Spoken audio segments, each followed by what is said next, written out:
L'Union européenne demande une enquête sur les accusations de fraude électorale lors du scrutin législatif organisé samedi en Géorgie.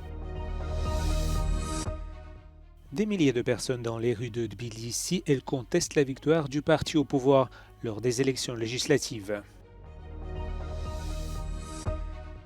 L'OTAN confirme la présence de troupes nord-coréennes dans la région russe de Koursk, la preuve d'un désarroi croissant de la part de Vladimir Poutine, selon Mark Rutte. Le chef de la diplomatie européenne a condamné l'attaque de l'armée israélienne contre la FINUL au Liban. Le Premier ministre israélien a fait savoir qu'il ne comptait pas arrêter les opérations militaires. Le comité d'entreprise évoque une saignée sans précédent. Volkswagen prévoit de réduire effectifs et salaires avec plusieurs fermetures d'usines en Allemagne.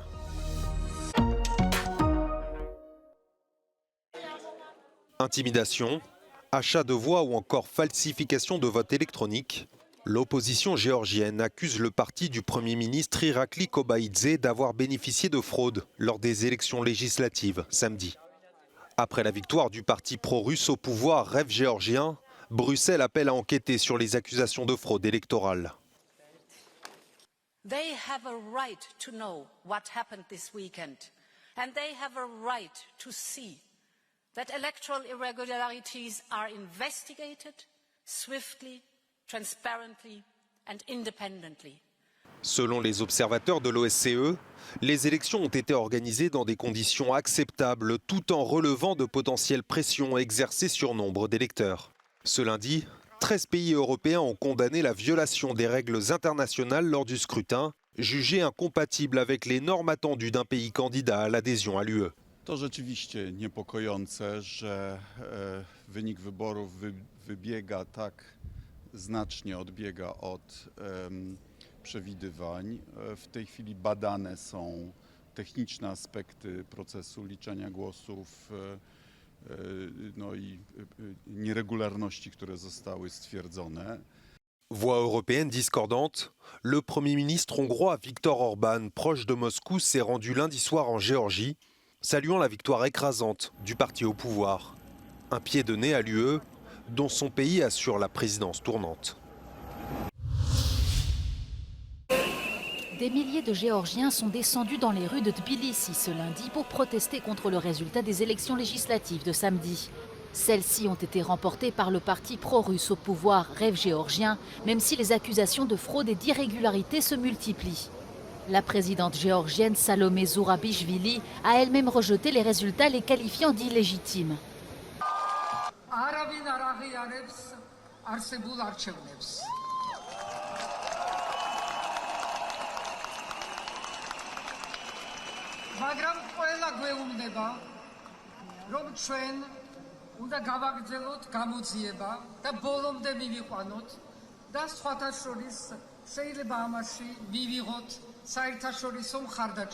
Les manifestants ont bloqué les principaux axes routiers de la capitale géorgienne et défié la forte présence policière. Les partis politiques d'opposition qui ont participé à la manifestation affirment que les élections législatives ont été truquées. L'Union européenne a exhorté les autorités géorgiennes à enquêter rapidement, de manière transparente et indépendante, sur les irrégularités signalées lors du scrutin. Le secrétaire général de l'OTAN, Mark Rutte, confirme la présence de troupes nord-coréennes dans la région frontalière russe de Koursk après une réunion avec les services secrets sud-coréens. Deployment of North Korean troops represents one, a significant escalation in the DPRK's ongoing involvement in Russia's illegal war. Two, yet another breach of UN Security Council resolutions. And three, a dangerous expansion of Russia's war. Selon le nouveau secrétaire général de l'OTAN, ce déploiement de troupes étrangères prouve le désarroi croissant du président russe Vladimir Poutine. Les services de renseignements ukrainiens avaient prévenu qu'une unité de 11 000 soldats nord-coréens s'entraînait dans l'est de la Russie il y a quelques semaines. Pyongyang a déjà envoyé des armes et de la main-d'œuvre à Moscou à plusieurs reprises depuis le début de l'invasion de l'Ukraine.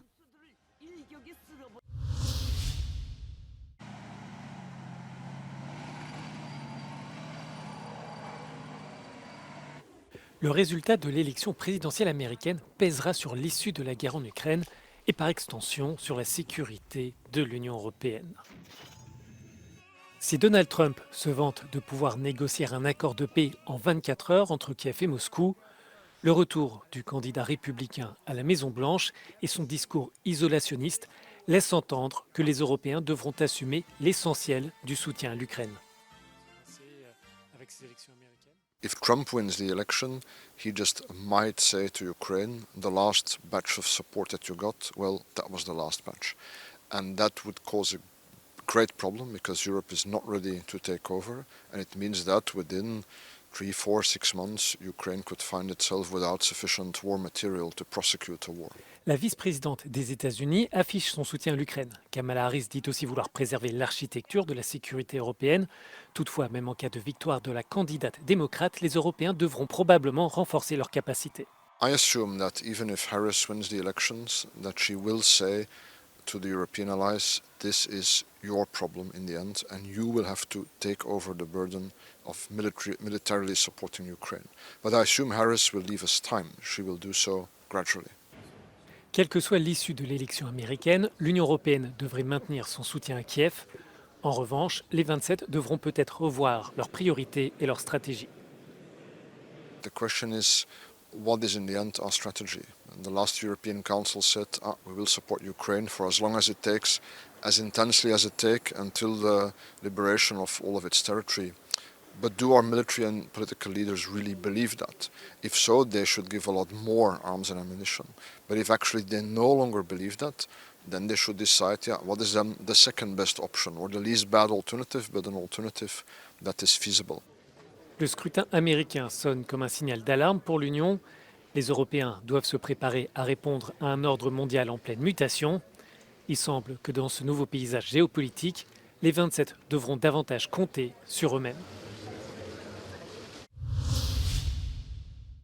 Le chef de la diplomatie européenne, Josep Borrell, a condamné ce lundi l'attaque de l'armée israélienne contre la FINUL au Liban lors du 9e forum régional de l'Union pour la Méditerranée à Barcelone. Decir que hay ataques contra UNIFIL sin decir quién es el que los hace es ocultar parte de la verdad, y que los hace es el ejército de Israel. Y por lo tanto hay que condenar al ejército de Israel. Josep Borrell veut mettre en place des sanctions à l'échelle européenne contre les responsables des colons israéliens en Cisjordanie occupée, ainsi que contre 2 membres du gouvernement israélien, Bezalel Smotrich et Itamar Ben-Gvir. He pedido a los Estados miembros que adopten un paquete de sanciones que incluye a distintos responsables de organizaciones de colonos en el West Bank. No tengo inconveniente en reiterarlo. También he pedido que se sancionen a 2 ministros del gobierno de Israel, los señores Smotrich y Ben-Gvir, que considero se han distinguido en los mensajes de odio hacia los palestinos.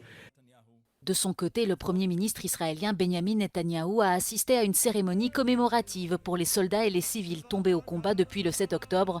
Malgré les critiques internationales, il a également indiqué n'avoir aucune intention de mettre fin aux opérations militaires. איננו מרפים ממשימת הניצחון, ומרכיב מרכזי במשימת הניצחון הוא השבת כל חטופינו, כולם, החיים והחללים כאחד, להחזירם הביתה לישראל. Après les attaques de représailles israéliennes contre l'Iran ce week-end, Josep Borrell a également souligné la nécessité urgente d'efforts diplomatiques pour apaiser les tensions dans la région. Le chef de la diplomatie européenne s'est alarmé de la crise humanitaire dans le nord de Gaza, qu'il a décrite comme la plus grave depuis la Seconde Guerre mondiale. Depuis le 7 octobre 2023, le conflit a causé des milliers de morts et de blessés, ainsi que le déplacement d'1,5 million de Gazaouis. Le siège de Volkswagen à Wolfsburg, lieu de rassemblement de salariés du premier constructeur automobile européen ce lundi. Selon le comité d'entreprise, le groupe prévoit au moins 3 fermetures d'usines en Allemagne, la réduction de la taille de tous les sites de production du pays et des milliers de suppressions d'emplois. Das verunsichert natürlich ganz viele Menschen, weil das elementar die Zukunft in Frage stellt und wie es dann hier halt weitergeht. Autre mesure annoncée, des baisses de rémunération de 18% en moyenne. Des négociations sont en cours entre Volkswagen et le puissant syndicat IG Metall. Es sind sehr drastische Einkürzungen und das macht natürlich die Angst. Man muss gucken, wie man seine Familie ernähren kann. La direction du groupe demande des baisses de salaire de 10% ainsi qu'un gel des augmentations en 2025 et 2026. Au contraire, IG Metall plaide pour une hausse des salaires de 7% en moyenne pour les employés. La direction avait annoncé un tour de vis sur les rémunérations et les effectifs début septembre, alors que les accords avec les syndicats étaient arrivés à échéance. Erst kam die Angst, wie meine Kollegen das schon gesagt haben. Dann kam aber die Enttäuschung, weil sowas hatten wir bei Volkswagen noch nie. Und jetzt kommt die Wut.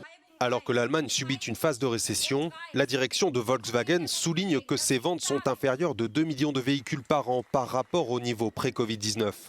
La deuxième phase des négociations avec les syndicats est prévue mercredi. Le Moliva et ses 2100 tonnes de déchets industriels de retour en Albanie. Le navire battant pavillon turc avait quitté les côtes albanaises début juillet, direction la Thaïlande, pour y recycler sa marchandise. Alerté par l'ONG environnementale BAN sur la toxicité suspectée des déchets, le pays asiatique refuse la cargaison. Suivront le Portugal, l'Espagne et l'Italie. 3 mois d'odyssée en mer et finalement la mise sous séquestre à 1 km des côtes albanaises. Originaires d'une usine sidérurgique du centre du pays, les déchets ont été enregistrés en tant qu'oxyde de fer. Mais selon l'ONG BAN qui a lancé l'alerte, il s'agirait en fait de poussière de four électrique, classée dans la catégorie des déchets toxiques, dont le stockage et le transport sont soumis à des règles strictes. Le parquet du port albanais de Durrës a ouvert une enquête pour contrebande de marchandises interdites.